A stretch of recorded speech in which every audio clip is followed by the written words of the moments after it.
Essa aula que você vai ver agora faz parte do livro Desvendando a Língua Japonesa, que é um livro completamente gratuito e completinho para desenvolver uma base sólida de conhecimento em língua japonesa. Perfeito para quem não sabe nada ou quase nada de japonês e quer dar os primeiros passos e aprender os fundamentos do idioma. Além do próprio livro, que é totalmente gratuito, você pode adquirir também o curso completo do livro Desvendando a Língua Japonesa, que é basicamente a gente estudar o livro inteiro através de aulas em vídeo, como essa que você vai assistir agora. Se você tiver interesse, depois de você assistir essa aula, depois de você aproveitar o conteúdo dela, o link está aqui na descrição. Aqui na descrição você encontra tanto o link para você acessar o livro gratuito, quanto para você adquirir o curso Desvendando a Língua Japonesa. Bons estudos para você!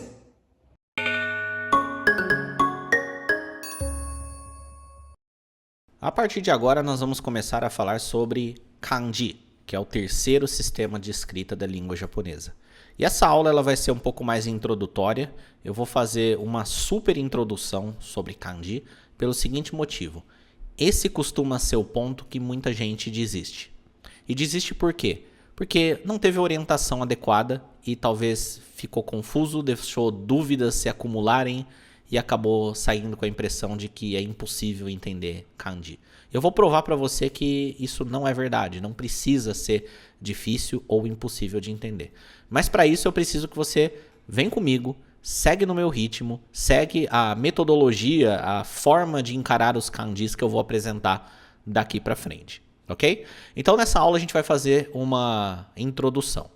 Primeiro, o Kanji é o terceiro sistema de escrita da língua japonesa. Você já até viu alguma coisa nele na hora que eu te apresentei a escrita japonesa como um todo. Mostrei algumas palavras escritas em Kanji. E historicamente eles são desenhos, símbolos, ideogramas que vieram da China.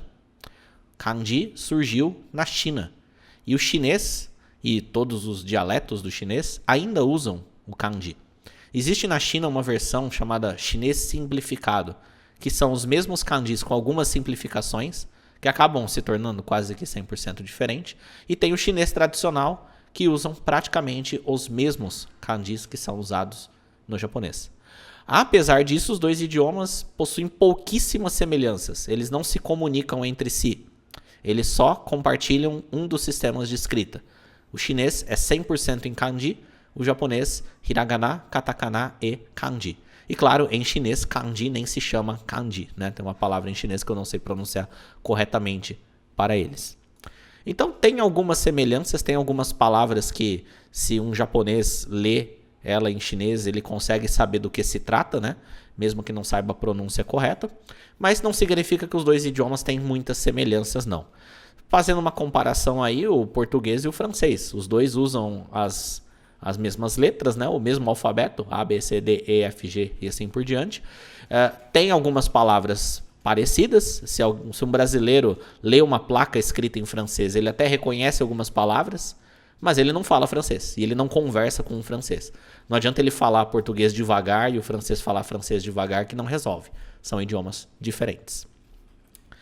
Existem alguns mitos e concepções equivocadas sobre Kanji, como, por exemplo, é muito difícil e demora a vida inteira para aprender. Depende da abordagem e da metodologia que você vai usar para aprender. Se você seguir o que eu estou falando aqui para você, seguir com calma, aprender uma coisa de cada vez e aprender esses métodos mais modernos que existem de aprendizado, você pode acelerar esse processo e o mais importante, você pode começar a aproveitar e curtir a língua japonesa sem demorar a vida inteira para aprender Kanji, como alguns dizem. Algumas pessoas leigas também dizem coisas como: existe um símbolo para cada palavra. Então, para um japonês que sabe 5.000 palavras, ele sabe 5.000 letras. Não é assim que funciona. Fica tranquilo. Outra coisa que falam por aí é que um japonês precisa saber mais de 2.000 kanjis para ser alfabetizado. Também não é bem assim. Por mais que sim, um japonês adulto, escolarizado, que fez ensino fundamental, ensino médio, faculdade, trabalha usando, ele sabe reconhecer mais de 2.000 kanjis. Mas não significa que precisa disso para ser alfabetizado. O processo ele é gradativo. Quando a gente chega em grandes quantidades de kanjis, eles começam a faltar em assuntos muito específicos. Para ler textos de medicina, textos de engenharia elétrica e assuntos mais específicos. Então não é uma coisa assim, ó, analfabeto em kanji se ele saber 300 kanjis e alfabetizado se ele souber 2000. Não é assim que funciona. É uma construção que quanto mais você aprende, mais você aproveita o idioma. Quanto mais você aproveita o idioma, mais você aprende. Você vai poder usar o japonês, ler coisas em japonês muito, mas muito antes de saber 2000 kanjis, ok? Então, o que eu aconselho você diante dessas suposições?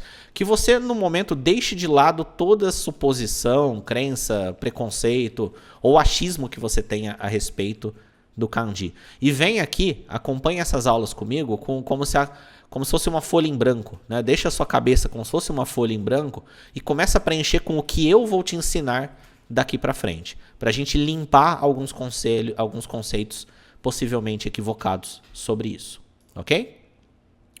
Agora, pensa numa criança japonesa, tá? Que eu quero te contextualizar um pouco sobre por que algumas pessoas patinam na hora de aprender kanji. Uma criança japonesa, quando ela entra na escola e começa a ser alfabetizada, é lá que ela começa a aprender kanji, né? Nesse momento, ela já sabe falar japonês.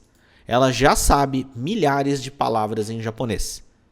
Ela já aprendeu a falar e a entender o japonês através da interação com os pais, através do círculo social, através dos amiguinhos, através dos tios. Ela já conviveu tanto com o idioma que ela já chega lá praticamente dominando como construir frases, né? Por mais que seja de uma criança, tem muito a evoluir, ela já sabe expressar suas ideias, ela já tem um vocabulário muito evoluído comparado com um estrangeiro, né? Então ela já tem uma base.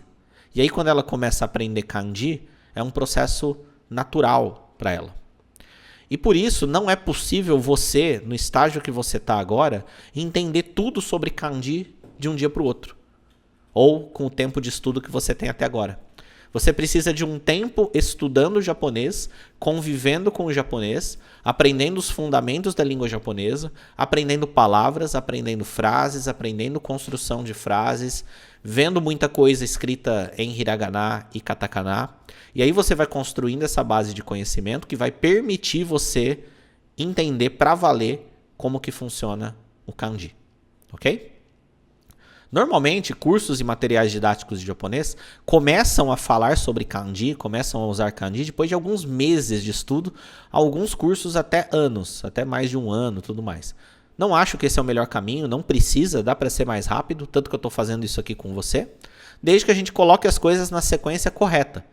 E eu tenha condições, o seu professor tenha condições de dizer para você que, olha, agora você tem condições de entender isso.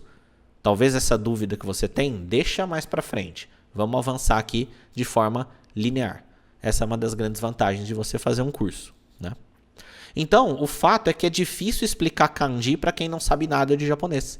É complicado uma pessoa que não sabe nada de japonês querer saber todos os pormenores do uso de kanji, porque falta conceito para ela, falta base. É como explicar a equação de primeiro grau, sabe, que tem x mais 1 é igual a sei lá quanto, aí tem que descobrir o valor de x, né? É igual explicar a equação de primeiro grau para uma criança que não sabe nem os números direito. Ou sabe os números, mas não sabe somar, subtrair, multiplicar, dividir. Como que você explica a equação de primeiro grau ou de segundo grau, que seja, para uma criança que não sabe nem os números direito? É parecido com isso. Você está aprendendo as bases do japonês, hiragana, katakana, já você vai aprender suas primeiras frases, construção de frases, e aí com a evolução nisso, você vai ficando pronto e preparado para entender tudo sobre kanji, ok? E vai ser libertador se você realmente entender essa mensagem, se você captar isso que eu estou falando para você, porque você vai deixar de procurar respostas para coisas que você ainda não tem condições de entender, e vai seguir o seu aprendizado de forma linear. O que é de forma linear? Seguindo a sequência que eu apresento para você e não se preocupando com o que ainda não apareceu. E, consequentemente, vai ser mais tranquilo, com menos ansiedade. E aí você vai sentir a evolução, você vai ficar mais motivado, vai estudar mais e aí vai conseguir aprender. Ok? Então, eu vou fazer o possível aqui para dar uma introdução para você, considerando apenas o que você tem condição de entender por agora. E no decorrer do nosso estudo, até nos outros assuntos, Sempre que possível, eu vou te trazer explicações sobre kanji dentro das palavras que aparecer, para a gente ir construindo junto essa base de conhecimento em você, para você se tornar capaz de entender bem como funciona o kanji. Então, vamos em frente que agora a gente vai começar a explicar sobre ele. Se você gostou dessa aula, clica no gostei, garante que você está inscrito no canal para você ser notificado de todas as nossas novas aulas de japonês que nós publicamos aqui consistentemente. E mais importante, deixa o seu comentário com as suas dúvidas, dizendo o que você aprendeu e o que você gostaria de aprender também. Sua participação é muito importante. Lembrando que aqui na descrição do vídeo você tem acesso ao livro completinho, Desvendando a Língua Japonesa, e também todas as outras informações da nossa escola de japonês. Estou te esperando nos próximos vídeos. Tchau, tchau!